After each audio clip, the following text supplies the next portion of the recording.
वक्रतुंड महाकाय कोटि सूर्य समप्रभा निर्विघ्नं कुरु मे देव सर्वकार्येषु सर्वदा। सुमुखश्चैकदन्तश्च कपिलो गजकर्णकः लंबोदरश्च विघटो विघ्ननाशो विनायका।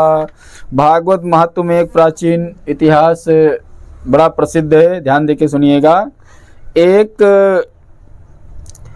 ये कथा कैसे कल्याण करती है? ये कथा जीते जी भक्ति ज्ञान वैराग्य पुष्ट करती है और मृत्यु के बाद भी पापी को मुक्त कर देती है, भूत योनि से मुक्त दिलाती है। बड़े बड़े पापियों को अपने सप्ताह गर्जन से ही मुक्त करने का सामर्थ्य रखती है। इससे संबंधित एक कथा सुनाता हूँ, सुनिए, आपको विश्वास हो जाएगा। एक तुंगभद्रा नदी के किनारे कुंदनपुर नाम का एक नगर बसा हुआ था। उस नगर में बड़ी समृद्धि थी। चारों वर्णों के लोग अपने अपने कार्य के अनुसार लगे रहते थे। वहां पर एक आत्मदेव नाम के पंडित जी रहते थे। आत्मदेवः पुरे तस्मिन् सर्व वेद विशारदः स्रोत स्मार्तेषु निस्त्राणो द्वितीय इव भास्कर। बड़े विद्वान थे, द्वितीय सूर्य के समान उनका प्रकाश उपमा दी गई है कि वो बहुत तेजस्वी थे। सारे गुण उनके अंदर खूब अच्छे थे। लेकिन उनकी पत्नी कौन सी थी? उनकी पत्नी जो है ऊंचे कुल में तो उत्पन्न हुई थी, लेकिन उनकी पत्नी का नाम धुंधली थी। धुंधली का एक स्वभाव था कि वो अपनी ही बात को पुष्ट रखती थी, जिद करती थी। कोई बात उसकी ना माने, उसका जरा सा भी धन हानि इधर उधर की जरा सी होने लगे तो झगड़ा कर डाले। बातें बनाने में बड़ी तेज। लोक वार्ता क्रूरा प्रायसो बहुजल्पिका सूरा चा ग्रह करते सुकृपणा कला प्रिया। और जब फ्री बैठे तो दूसरे घर में चली जाए तो वहां भी कलेश करवा दे। अब महाराज पंडित जी तो खूब सुखी थे, तो कथा में क्या काम आ गया? पंडित जी अपने काम से बड़े सुखी थे। खटकर्म जो ब्राह्मणों के होते थे बड़े अच्छे से करते थे। ज्ञान लेना ज्ञान देना, यानी विद्या प्राप्त करना, पढ़ना और पढ़ाना, इसे समझो। और यज्ञ करना और कराना, और दान लेना और दान देना, ये खटकर्म बड़े थे। लेकिन उनको एक चिंता हर समय सताया करती थी। ना पुत्रो ना पिवा पुत्री तस् चिंता तुरो भ्रसम। वो इसलिए परेशान रहते थे कि उनके घर पे कोई संतान नहीं थी। अब महाराज तो ज्ञानी तो थे ही, तो इन्होंने क्या किया? खूब दान धर्म पूजा पाठ यज्ञ अनुष्ठान इतने ज़्यादा खूब करना आरंभ कर दिए, जितने शास्त्रों में बताए गए थे सब कर डाले। लेकिन महाराज इनके घर में संतान उत्पन्न नहीं हुई। अब ये हो गए डिप्रेशन के मरीज, पीड़ित हो गए। तो क्या हुआ? एक दिन सुबह सुबह एकदा साधिजो दुखात ग्रहम त्यक्त्वा वनम गतः। वो नाराज हुए अपने आप से ही और घर छोड़ दिया। महाराज घर छोड़ के पैदल चले गए और एक वन में गए। वहाँ एक तालाब के किनारे बैठे हुए थे, पानी पिया और तालाब में पैर लटकाए बैठे, हिला रहे थे सोच मुद्रा में। तो महाराज अब इनको जो बुद्धिमान लोग होते हैं वो जान जाते हैं शकल देख के ही कौन पीड़ित है क्या है। अब ये महाराज ऐसी शांत मुद्रा में बैठे थे। एक बहुत प्रसिद्ध सन्यासी निकले वहाँ से। उन्होंने देखा कोई आदमी साधना वाधना में लग रहा है, फेल हो गया है, तो इसको बात करते हैं। गए, पूछा, भाई क्या कर रहे हो यहाँ पर? तो उठ करके सन्यासी के पास पंडित जी चले आए और प्रणाम किया। तो आत्मदेव बोले, धिक जीवितम प्रजाहीनम धिक ग्रहम चा प्रजा बिना धिक धनम चानपत्यस्य धिक कुलम संतति बिना। मतलब श्लोक में परिचय दिया क्या कि पुत्र के बिना जीवन को धिक्कार है, घर को धिक्कार है, पुत्र के बिना धन को धिक्कार है, और पुत्र के बिना कुल को धिक्कार है। अब महाराज सन्यासी जी गए, चौंक कहे आए थे इसको ज्ञान देने की भक्ति का, ये तो संसारी आदमी निकला और बहुत परेशान है। धिक दीवितम प्रजाहीनम, प्रजा का भी कहा गया। अगर ऐसा कोई राजा हो जिसके घर में प्रजा ही ना हो तो वो राजा कौन काम का है? वो राजा बगैर प्रजा के कोई राजा होगा? और सुनो ना, मेरे घर में पुत्र है और एक और छोड़ दो, इससे भी बड़ी बीज बता रहा हूं। पाल्यते या मया धेनु सा बध्या सर्वता भवेत यो मया रोपितो वृक्षा सो अपिबंधत माश्रयेत। इतना खराब दुर्भाग्य है महाराज कि पत्नी को छोड़ दो, हमारी गाय के जो बछिया पली हुई है वो आज तक उसके भी बछड़ा नहीं हुआ है। यहाँ छोड़ो, जो आंगन में हमारे बगीचे में पेड़ लगे हैं उनमें भी फल नहीं आते। इतना तो मैं भाग्यहीन हूं। अब आत्मदेव को जब रोता देखा तो कहा शांत हो जाओ, काहे ये कोई रोने दुखी होने वाली बात नहीं। कहीं आप दुखी होने की बात बता रहे हो, हम जा रहे हैं प्राण त्यागने, हो तो आप आ गए, वरना हम नाप रहे थे कहाँ से कूदें किधर से जाएं। सन्यासी बाबा बोले तो बड़ा मुश्किल में फंस गए। तो बोले अगर इससे कुछ उपाय जानते हो, क्योंकि संतों का दर्शन कभी निष्फल नहीं होता, ऐसा शास्त्रों में लिखा। अगर कुछ उपाय जानते हो तो बताओ, नहीं सामने कुआं यही जो तालाब इसमें कूद के जान दे देंगे। तुम हमको बता रहे हो इसके बिना काम नहीं होता है। महाराज साधु महोदय ने भागवत की बड़ी बड़ी कथाएं सुना डाली, जिन ऐसे पुरुषों की कथाएं सुनाई जिनको अपने पुत्र के कारण बड़ा कष्ट प्राप्त हुआ था। अब संतते सगरो दुख ववा पांग वा पुरा तथा रे मुंचाद्य कुटुंबासा संन्यासे सर्वथा सुखम। रे मूर्ख, संतति से कहीं सुख मिलता है? संतते सगरो दुख मवा पांग पुरा तथा, सगर की कथा सुनी होगी। अश्वमेघ यज्ञ कर रहे थे, पुत्रों के कारण कपिल महाराज के आश्रम में सब जल गए। उनकी मुक्ति के लिए 3 पीढ़ी आगे कितनी अंशुमान ने मेहनत करी, और हरिश्चंद्र जी कितनी बड़ी तपस्या की, वो भगीरथ जी कितनी तपस्या की, तब गंगा आई है, तब जाके कहीं मुक्ति मिली है। रावण ने अपने पिता का नाम डुबो दिया, कंस ने अपने बाप को जेल में डाल दिया। तुम कैसी बात कर रहे हो कि कहीं सबसे बढ़िया है सन्यासे सर्वथा सुखम। अब तुम घर से निकल आए हो तो मुक्ति मार्ग है, भक्ति मार्ग में चलो तो पकड़ाई कमंडल और बढ़िया आनंद से भगवान के। अब कहते हैं ना जब बुद्धि भ्रष्ट होती तो ज्ञान नहीं समझ में आता है। एक श्लोक कहा गया है, कौन? कुग्राम वासा कुलहीन सेवा कुभोजनम क्रोध मुखी च भार्या मूर्खश्च पुत्रो विधवा च कन्या बिना अग्निना खट प्रदहेत कायम।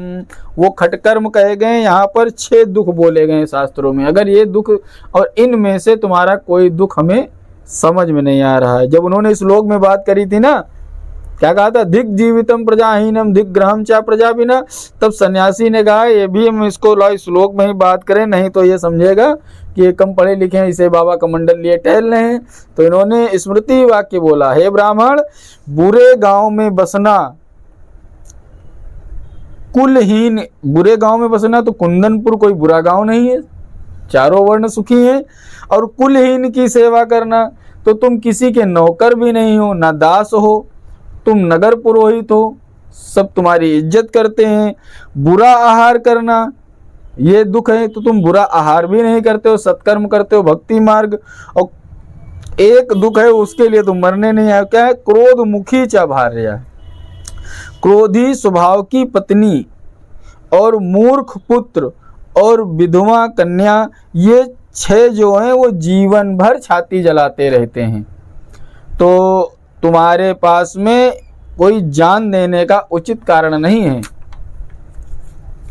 और संतान तो कई तरीके से होती हैं। तुम इतने पढ़े लिखे हो, ज्ञानी हो, किसी को पढ़ाओ लिखाओ सिखाओ, उसको पुत्र और पुत्री जन्म से होती हैं, और दीक्षा देने से शिष्य और शिष्या होती हैं।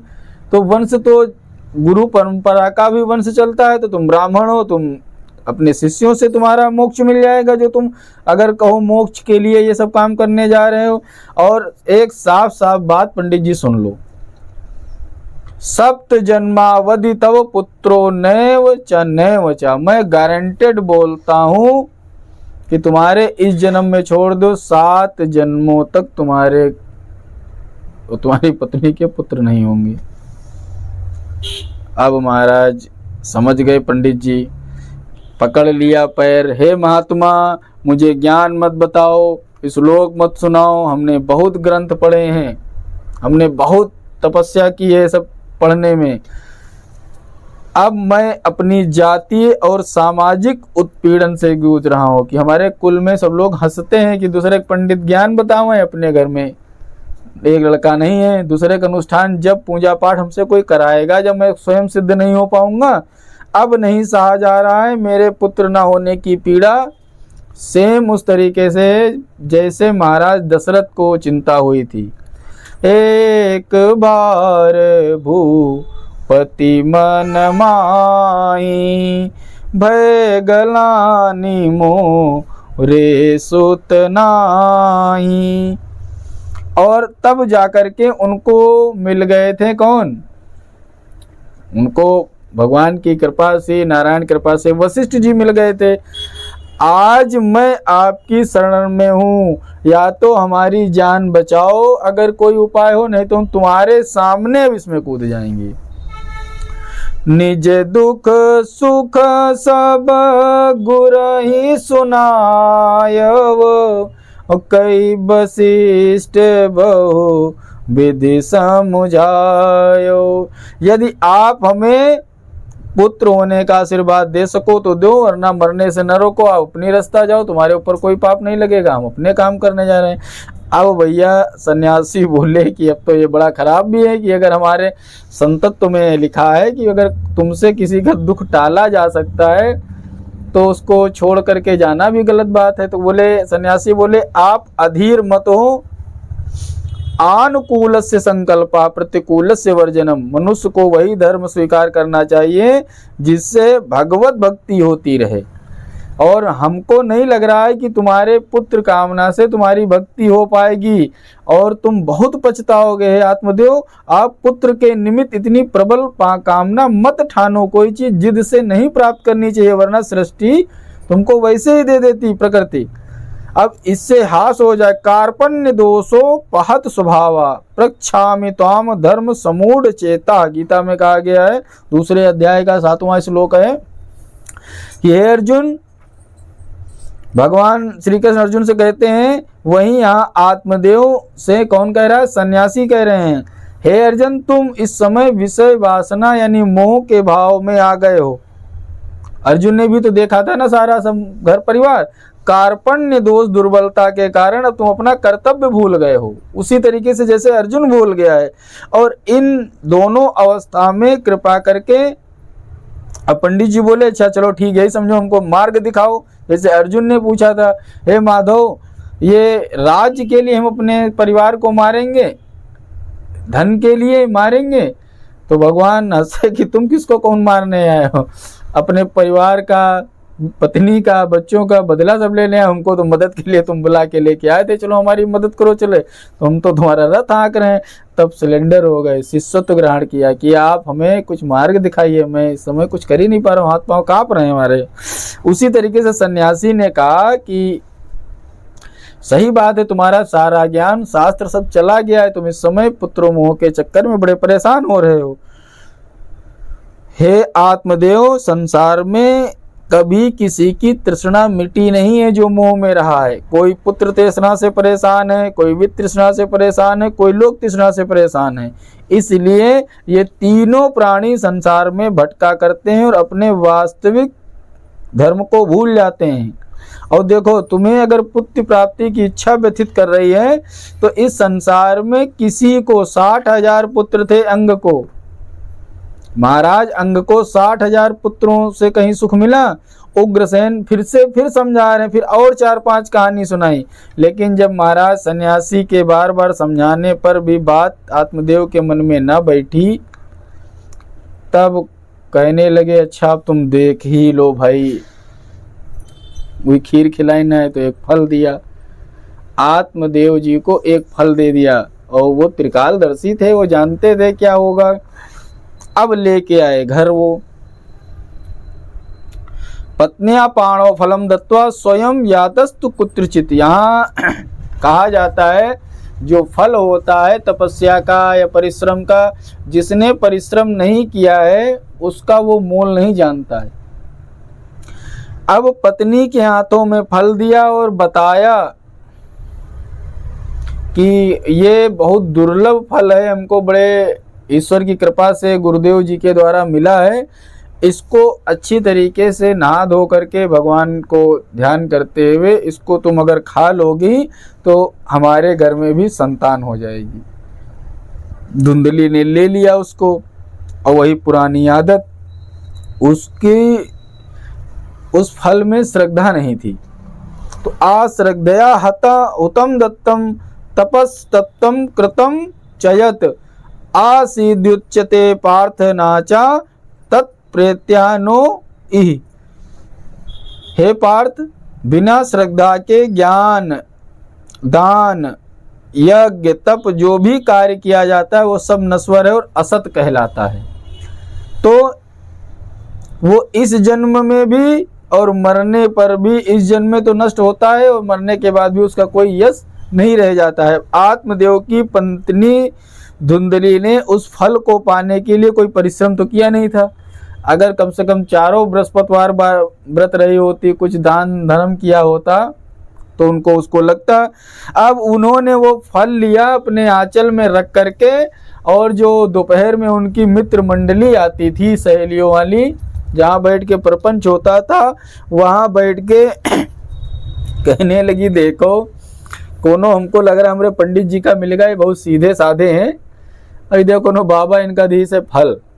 कहने धुंधली की बहन बहुत होशियार थी, धुंधली की बहन बहुत होशियार थी, वो सुन नहीं थी सारी बातें।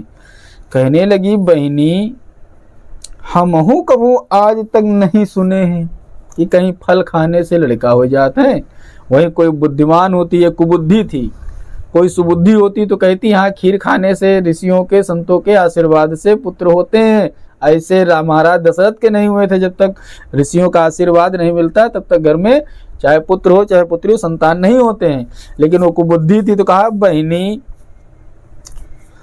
तुम कहा जानो लड़का बच्चा, तुम्हारे पंडित जी परेशान नहीं, हमरे 7-8 हो चुके, हम लड़कन से परेशान हो, फल खाए खाए लड़का पैदा करियो।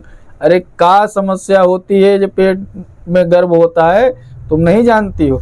और ऐसी बात भड़काई तो धुंधली सोचने लगी, यदि मैं इस फल को खा लूंगी, बहन सही कहती हो, तो मैं ठीक से भोजन नहीं कर पाऊंगी। एक ही पेट है, बच्चा पालेंगे कि अपने पालेंगे। दूसरी चीज़ क्या है, अगर हम गर्भवती हो गए तो हमारी सुंदरता कम हो जाएगी। हम बड़े दुबली पतली छरारी हैं, फटाफट घर के काम कर लेते हैं, झाड़ू पोछा करते हैं, पूरे गांव का राउंड मारते हैं, हाल चाल ले करके फिर आकर के देखो तुम्हारे पास बैठी हैं। और सुनो, एक तो सुंदरता गई, दूसरी चीज और कहीं गर्भ में कुछ गड़बड़ हो गया तो 80% उम्मीद है कि सुना है औरतें मर जाती हैं, बचती नहीं हैं। अगर कहीं पंडित जी से कथा भी सुनी होंगी, कहीं सुखदेव जी जानते हो 12 वर्ष तक पेट में रहे थे, और कहीं सुखदेव जैसा ये लड़का हो गया, उन्हों का आशीर्वाद फल मिला रहा है। चलो अगर ये फल काम कर गया तो कहीं श्री सुखदेव जी जैसा लड़का हुआ और 12 वर्ष गर्भ में रह जाए तो 9 महीना तो काटना मुश्किल है, 12 वर्ष तक बड़ा श्रम करना पड़ता है। क्या करें, कुछ हमारे समझ, फल खाऊं कि ना खाऊं, पंडित जी परेशान है, लड़कते हैं। और हमरे हिसाब से ये रात दिन बढ़िया खाओ सो, ये सुहागिन वाला चोचला, लड़कन वाला चोकला, तो कितनी बड़ी बात उसने कह दी। क्या कहा जानते हो कि सबसे सुखी या तो बद्या नारी है या विधवा नारी सबसे सुखी है। क्या कहा, विधवा नारी सुखनी चेत में मती। ये दिन भर इनके काम काज करो, शाम को इनकी चिक चिक पिक पिक सुनो, ना कहीं सुकून है ना कुछ, एक फल ला के दे दिए हैं, ले फल खाओ लड़का हो जाए। इससे बढ़िया है कि एक विधवा नारी सबसे सुखी होती है, ना कोई टेंशन, खाओ सो। अब धुंधली का पर्दा उसकी बुद्धि का जो है पर्दा जो पड़ा हुआ था उसको और भिगो रही थी। कौन? उसकी बहन। उसकी बहन बोली, खाबे पहिरे ढोंगते ये जोगी अवधूत, अरे बहन कहूँ फलन ते होत न देखे पूत। अब कहने लगी, एक जुगाड़ है बहनी, अगर बुरा न मानो तो बताएं। अच्छा, जब इसे कोई बुरे काम वाले जब प्रेम से सलाह की बात करो तो बड़े ध्यान से सुनते हैं। कहीं देखो, हमारे घर में 7 लड़के हो चुके हैं, 8वां गर्भ हमारे है, तो ऐसा करो, ई बाबा दाई आए, खाबे पहिरे ढूंढते, मतलब खाए पिए तिलक लगाए, दिन भर घुमा करत अवधूत बने, ई कुछ न कुछ हाथ से झोली निकाल के सबका दिया करत हैं। तो पंडित जी कहीं रोग आ रहे हो, कुछ सिक्का पानी पैसा धन दिया होगा तुम्हारे पति ने, तो बाबा ने ये फल दे दिया है। तो ऐसा करो, जब धने दे के वो फल लेके आए हैं तो हम एक काम कर सकते हैं कि ये जो हमारा घर में जो हमारे पेट में जो बच्चा है, जब ये होगा तो ये हम लेकर के तुम्हारे घर में आएंगे। तुम जब हम अब कहीं हमारे घर में कैसे लेके आओ, कैसे जान पड़ेगा। तो एक षड्यंत्र रच दिया कि जब हमारे घर में संतान होगी तो इतने सोने के सिक्के की गठरी बांध के तुम रखे रहना। जब हम अपने पति के द्वारा इस बच्चे को, देखो उसकी बहन ने क्या चाल चली कि इस अपनी संतान के बदले सोने के सिक्के ले लेंगे। दूसरी चीज है, इसके घर में लड़का नहीं होगा तो जो अगर प्रॉपर्टी जितनी धन दौलत है वो सारी हमारे लड़के को मिल जाएगी, इकलौता, इतने बड़े पंडित हैं, इनका इकलौता मिल जाएगा। और परीक्षा लेना है तो भाई तो कहीं फल का क्या करें, तो कहीं फल का, गैया तो लड़का नहीं हुआ है, बचिया पालने हैं इतने दिन से, इसको खिला दो गैया को। महाराज इतनी गजब की योजना दोनों ने बना ली। पंडित जी बोले भले कहा जाने पाए, वो फल खिला दिया गया गाय को। कालांतर में जब बहन के पुत्र हुआ, बहन के पुत्र देखो 9 महीना 10 महीना गाय का भी गर्भ का टाइम है और मनुष्यों का भी। अब इधर क्या हुआ, कुछ दिन पहले ही जैसे ही फल खाया वैसे ही धुंधली के, जानते हो क्या, नखरे बढ़ गए। देखो फल खा तो लिया है, लेकिन हमने दाई वाई से सबसे सलाह लिया है, मेडिकल रिपोर्ट दिखाई किसको, पंडित जी को।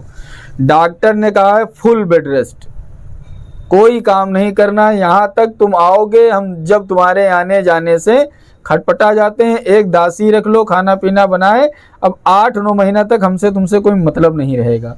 पंडित जी कहें 8 महीने से रोज आए 9 हमको जो है पुत्र से मतलब है, रोज बाहर से हाल चाल लें और ये रोज दर्द का बहाना बनाए, आज ये हो रहा है कल ये हो रहा है। धीरे धीरे कुछ समय बीतता गया कि उसकी बहन के जब पुत्र हुआ तो रात में ही उसने अपनी बहन के, उसकी बहन ने अपनी बहन यानी धुंधली को अपने पति के द्वारा वो पुत्र भेज दिया और वहां से धुंधली ने खूब सारा धन उसको दिया और अपने पति के पास में समाचार भिजवा दिया कि मेरे पुत्र हुआ है, बधाई हो। अरे जैसे दशरथ पुत्र जन्म सोनिकाना, वैसे ही आत्मदेव के मानव ब्रह्मा नंद समाना, सर्वस दान दीन सब काहू, और जय पावारा खा नहीं काहू। बड़े आनंद से पंडित जी ने खूब दान, खूब बर्थडे जन्मदिन बच्चे का इतना जबरदस्त मनाया कि आज हमारे लड़का हुआ है। जिसने खबर दी उसको जो है सोने के मढ़ा हुआ रुद्राक्ष की माला उतार के दे दी उसको। बड़े आनंद से मंगल हो रहा था। अब इधर सुनो दूसरा षड्यंत्र क्या किया नकली माँ ने। बुलाया पंडित जी को और उल्टा धत्कारने लगी, कहने लगी ये बताओ तुम्हारे फल से हमारे घर में संतान तो हो गई, तुम्हारे फल से ये बताओ पता नहीं कौन बाबा दाई कहाँ से तुम जो है ये फल लेके आए थे। इस फल का दुष्परिणाम कितना हमने झेला है ये तो हमारा जो जानत है। पंडित जी महाराज सोचे में पड़े, बड़े खुश थे कि घर में हमारे संतान हुई है। तो बोली अब हमसे आगे नहीं कुछ हो पाएगा, अब हमारे बस के बाहर है। पंडित जी बैठे रहे कि भाई किसी के घर में संतान हो उसको पालने वाली माँ कहे कि हमारे ये बस से बाहर है भैया, हमारे से ये नहीं होगा, तो ये लड़का जिएगा कि मर जाएगा। तो पंडित जी ने कहा क्या हुआ? तो कहें अगर ये कोई नॉर्मल पुत्र होता तो हमारे दूध भी आता, ना दूध आ रहा ना कुछ आ रहा है, फल के चक्कर में। तो बोली कि रोने लगी, तो कहने लगी, पंडित जी बोले इसका कोई उपाय बताओ। तो कहने लगी सुनो, ये बात किसी और को मत बताना, हमारे बहन के भी कुछ लड़का बच्चा कुछ हुआ था इधर, जल्दी ही वो गया है मर, और वो दुखी हैं और उसके इलाज में भी खूब पैसा लग रहा, तो कुछ धन वन दे देना, तो मेरी छोटी बहन को बुला लो तो काम बन जाएगा। पंडित जी सीधे साधे सोचे कि भाई बहुत बढ़िया बात है, बड़ा अच्छा जो है सलाह दिया। अब वही बहन का लड़का है, उसी को सेवा के लिए पंडित जी ने अपने घर में रख लिया। वही लड़का पाले पोसे थे, दो माओं का, एक तो माँ मौसी भी पालें और माता भी पालें, और इधर एक नामकरण रखने की बात आई तो कहा पंडित जी पत्रा उत्तरा लेके बैठे, बढ़िया खूब खींच खांच के खांचा वाचा काटे, लग्न मुहूर्त आदि करण अब पूरा बना लेते, तो पंडित जी को पता भी चल जाता कि इसका, पंडित जी बहुत ज्योतिष के भी अच्छे ज्ञानी थे, अगर वो जन्म लग्न बनाते तो उनको पता चल जाता। तो जैसे ही वो पत्रा कहीं ले आओ, स्याही ले आओ, कागज ले आओ, जैसे रखेंगे उठाए और करे बवाल अपना। पंडित जी भाई शांत हो गए कि भाई घर में पुत्र हुआ है, कलाना किया जाए। तो कहने लगे नामकरण संस्कार तो करना पड़ेगा इसका। तो कहें क्या कहा, तुमको तो कोई दर्द हुआ नहीं है, ना तुमने इसका भार ढोया है, आ गए पिता बन के, कुछ नहीं तुम्हारी कलम चलेगी। उठा के कागज कलम वलम सब दिया फेंक। अगर लग्न चार्ट बना लेते जैसे खांचा खींचे थे तो पता चल जाता ये आदमी कैसा है।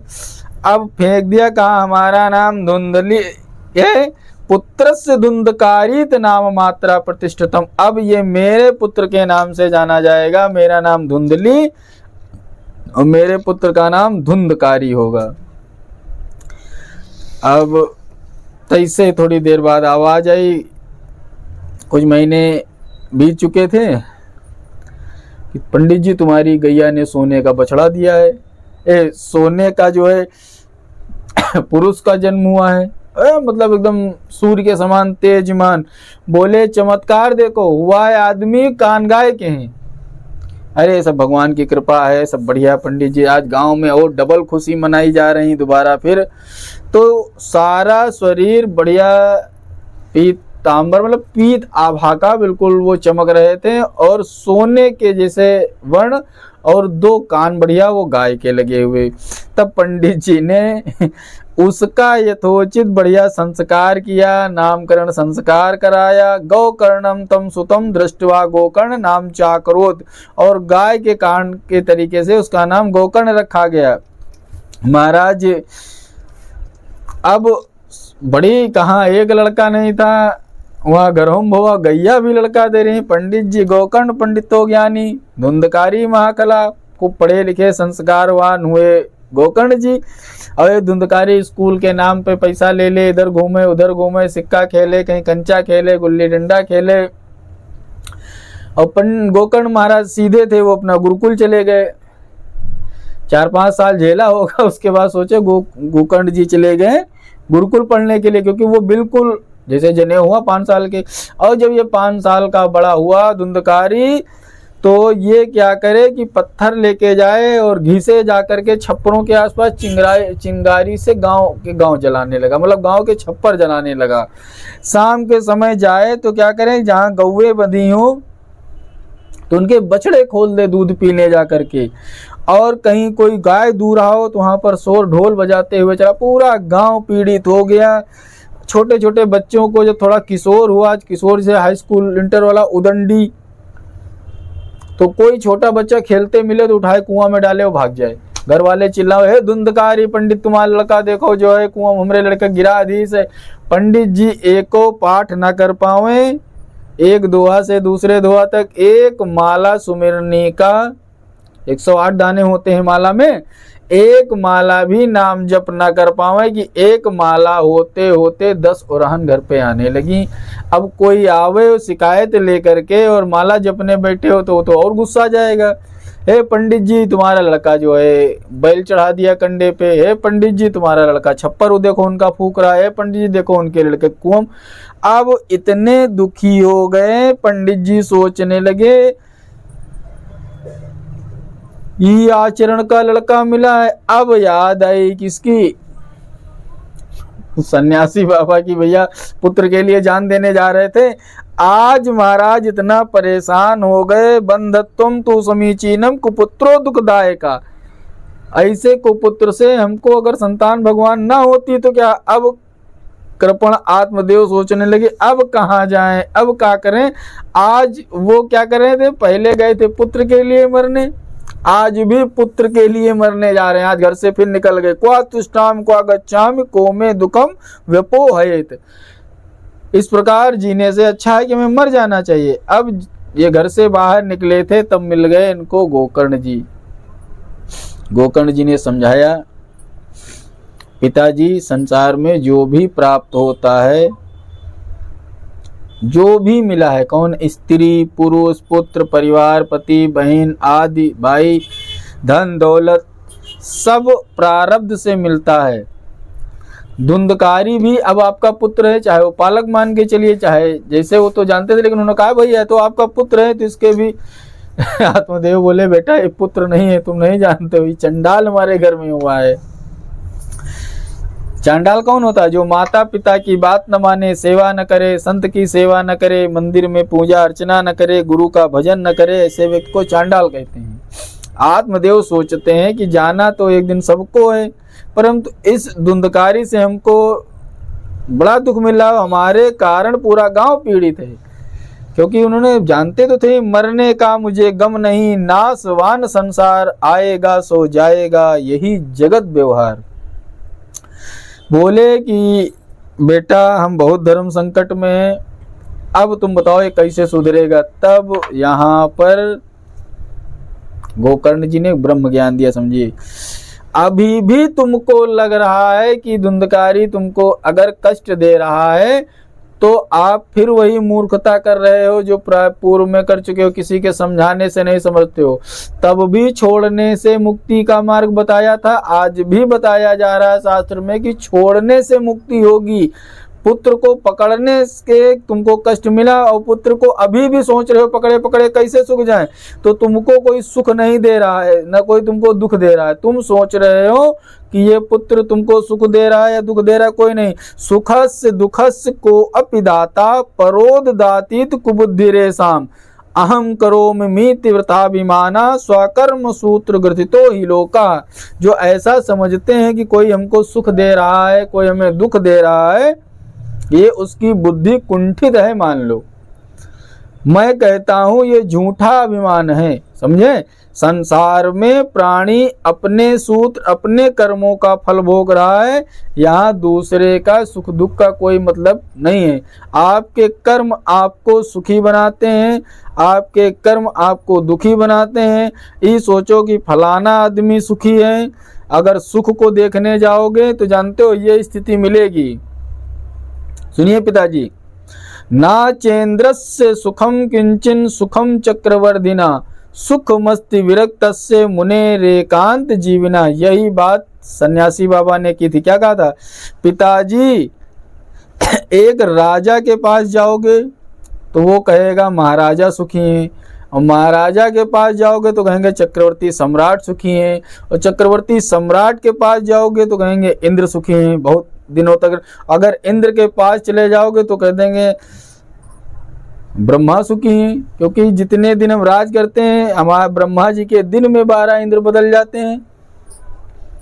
और ब्रह्मा जी के पास जाओगे तो कहेंगे ये बनाओ बिगाड़ो काटो हिसाब किताब लिखो, दुनिया में सबसे बढ़िया विष्णु जी बढ़िया क्षीर सागर में लेटे रहते हैं, पैर लक्ष्मी जी दबा रही, हमरी तो सरस्वती जी लेके कोई दिन स्याही पेन कलम हमका जब ड्यूटी पर। अब हम जब कहते हैं कि आओ यज्ञ करे बैठे हैं तो कह रहे हैं हम बर्तन मांज रहे हैं, जब हम कह रहे हैं आओ कथा सुनावे चल रहे हैं, वेद पाठ कर रहे हैं, जरा सामने बैठ जाओ, घी में तेल वेल डालो बुधे न पावे, तो कहती हम जा रहे हैं, हमारे रियाज का समय है, बीड़ा लेके बड़े परेशान है। और सबसे बढ़िया कौन है? सबसे बढ़िया विष्णु जी हैं, बढ़िया क्षीर सागर में लेटे रहते हैं और लक्ष्मी जी पैर दबाती। और विष्णु जी सोच रहे हैं लेटे लेटे जरा सा अगर हम सो जाएं तो घर के मंगल कार्य बंद हो जाते हैं। विष्णु जी सोचते हैं लक्ष्मी जी इतनी चंचला है कि अगर नजर हटी तो सृष्टि घटी। तो लक्ष्मी जी पैर दबाया करती हैं और नजर ये रखे मुस्कुराया करते हैं लक्ष्मी जी पर। तो नजर हटी दुर्घटना घटी। लक्ष्मी जी भगवान की नजर जरा सी हट जाए वैसे तुम्हारा वैभव दान धर्म दौलत सुख चैन सब चला जाएगा, नहीं चला जाएगा। तो लक्ष्मी जी के ऊपर सीधे नजर रहती है जब तक हरि की, तब तक लक्ष्मी जी सेवा में लगी हुई हो। जरा से नजर हटे तो लक्ष्मी जी सब स्वाहा कर डालें।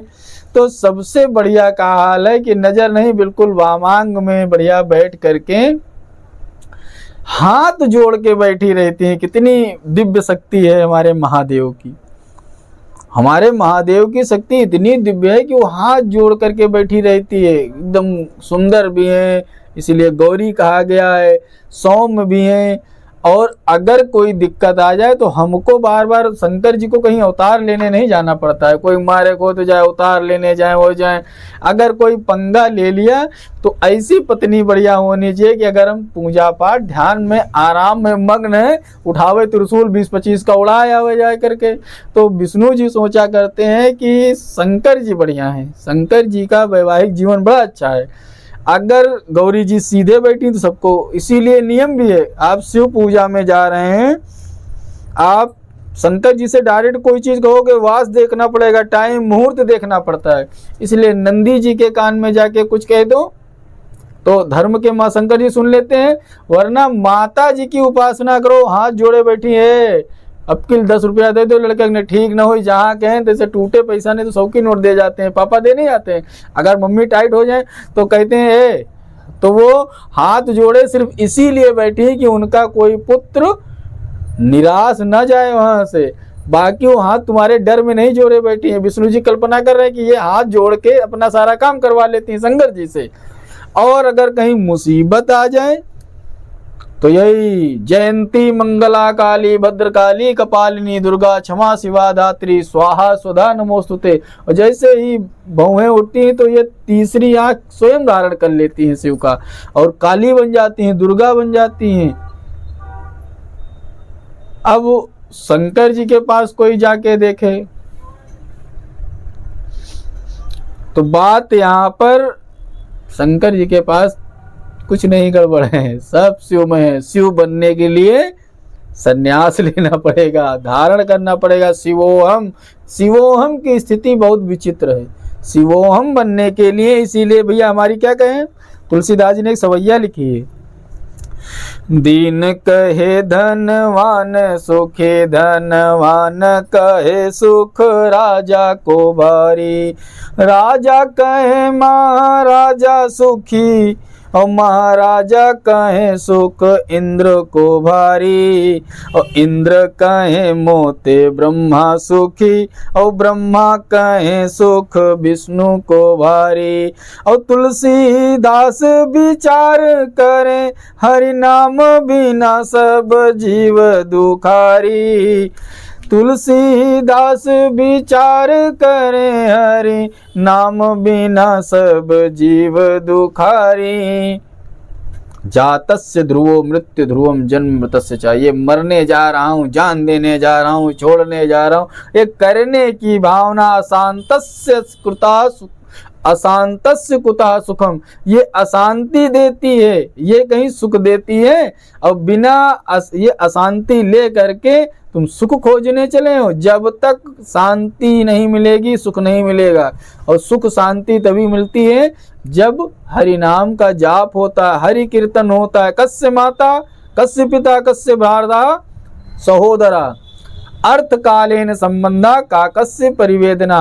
गोकर्ण जी कहते हैं बार बार देह अस्ति मांस रुधिरे अमी ज्योतिम त्यज, इसलिए हाड़ मांस का शरीर लिए इसको छोड़ने की धमकी किसको दे रहे हो। कस्य माता कस्य पिता, कौन माता कौन पिता। 2-4 साल 5 साल के लिए आपके यहाँ रहे, गुरुकुल में चले गए, गुरुकुल से आए हैं, अभी तुम घर पे रुक जाएंगे, तो शादी ब्याह लग जाएगी तो हम यही बीबी बच्चे में पड़ जाएंगे। अब गुरुकुल से आए पढ़ लिख करके हम सन्यासी चले जाएंगे, आनंद लेंगे। हम ये शादी ब्याह चक्कर वाला थोड़ी ना, हमने कौन माता पिता नहीं, हम तुमको नहीं जानते हैं, हमको तुम्हारे घर द्वार से नहीं मतलब है कि हम जाएं घर बसाएं जा करके। और इसी तरीके से आपको समझना चाहिए, पहले पुत्र पुत्र अनित्यानि शरीराणि विभवो नेव शाश्वत। हाँ देना है तुमको, जान न दो, ये शरीर हरि के नाम में लगा दो जा करके। जब ये शरीर लगाओगे वो भगवान की इच्छा है तुम्हारी जान ले न ले, तुमको मोक्ष दें ज्ञान दे न दें, तुम अपना शरीर भगवान को दान कर दो। तो अब घर नहीं जाना है, ये बार बार घर से आना जाना, बहुत पसारा मत करो कर थोड़े की आस, बहुत बसारा पसारा जिन किया वो भी गए उदास। और जो ये रो रहे हो ये तुम्हारा लोभ रो रहा है, तुम्हारा मोह रो रहा है, ये पुत्र का दुख नहीं रुला रहा है। जन्म दुखम जरा दुखम जाया दुखम पुनः पुनः अंत काले चा महादुखम तस्मात् जागृहि जागृहि। मरने के समय गला घरघराने लगता है, प्राण कसने लगते हैं, अंदर ऑक्सीजन जैसे होता है ना, प्राणवायु नहीं जा पाती है, और क्या करता है शरीर उस प्राणवायु को खींचने का प्रयास करता, कहीं से जरा से मिल जाए, बहुत कष्ट होता है जीने मरने में। और लक्ष्मी तो सदैव चंचला है।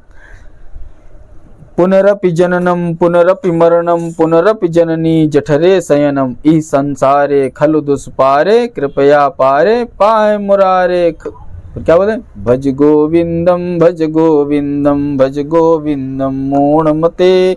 पिताजी ये रोना धोना बंद करो, मुस्कुराकर गम के रस को जिसको पीना आ गया, सच कहो तो इस जगत में उसको जीना आ गया। गोकर्ण का ज्ञान आज जानते हो, देखो ऐसा नहीं कौन किससे मिल जाता है, इतने ज्ञानी होने के बाद में गुरु भी मिला तो गुरु से माया मांग ली। कुछ लोग तो कहते हैं ये गुरु जी ही अपना शरीर चोला बदल के इनके पास आए अपने वचन पूरा करने के लिए, सिर्फ किसी की मुसीबत में फर्जीम ना पड़ो। 3-4 जन्म तक उधर भरत जी परेशान हुए, इधर सन्यासी बाबा स्वयं उस स्वरूप में गाय के गर्भ से जन्म लेके आए हैं गोकर्ण बाबा बनके, उनकी बात पूरी करने के लिए। क्योंकि जब संत मिल जाए तो संत पीछा पकड़ लेता है, संत बहुत चिपकू होते हैं। पंडित जी लोग कहते हैं पंडित जी लोग आ गए बड़े चिपकू होते हैं, ये अगर चिपक जाते हैं जल्दी, एक तो चिपकते नहीं हैं, और चिपक गए तो फिर तुमको चिपकते तुम्हारे चिपका के तुमको लेके चले जाते हैं। इसलिए वो जब हरि नाम का ग्लो लगाओगे तब ये चिपकते हैं जब तक। और महाराज आत्मदेव वन को चले गए, इधर जब वन को चले गए पिता, कुछ दिन नाम जप किया या कुछ हुआ, ये अपना संसार पालन, संसार की तरफ से विरक्ति हटा के अब माता को बड़ा दुलार था। जब रोए लगे भैया गेहूं भर के दे दें, कहीं सोना तोड़ के दे दें, कहीं बर्तन अब धुंधली ने जो क्या किया था, धुंधली ने अपने पति के साथ में बड़ा धोखा किया था, निष्कपट पति था उसका, इसने कपट किया तो पति ने तो अपना फर्ज निभा लिया। आज जब पुत्र बिगड़ा तो जानते हो, जब ये पैसा उसको न मिले, दारू शराब वैश्यागमन करने लगा, तो ये उठाए डंडा अपनी अम्मा पाटे पीटने लगे। हो जानते हो पीटते हुए क्या कहे, हम जानते हैं तुम जीवन भर हमारे पिताजी का मूर्ख बना रहे हो, कहाँ कहाँ धन दबाए, निकाल जल्दी से, हम जानते हैं तुम बहुत चुट्टनी हो, हमको तुम पिताजी न समझना। अब वो इनको मारे तो पिताजी का नाम ले लेके मारे, तो हमको ये जब 8-10 लाठी पा जाएं तो एक पोटली ला के दे दें। अब वो कहें जब मारे तो कहें जानते हैं तुम कितनी दुष्ट हो, कितना धन पिता से छुपा के रखे हो। अब ये रात दिन मारे, इतना मार खाई कि सोचे रात में कहीं भाग जाएं। रात में घर से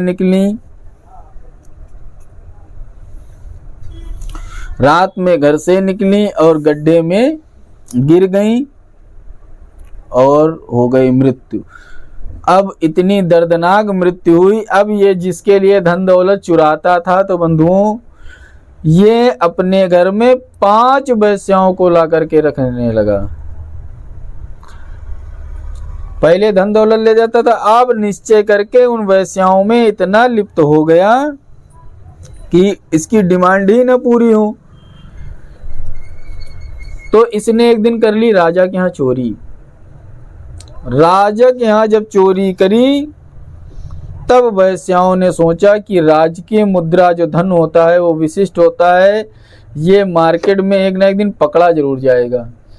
बस उन पांचों वैश्याओं ने इसको खूब शराब पिलाया, सारे धन की पोटली बनाई और जलती हुई लुकोठी से इसको इतना मारा तब भी ये बड़ा दुष्ट था, इसकी जो है प्राण न निकले।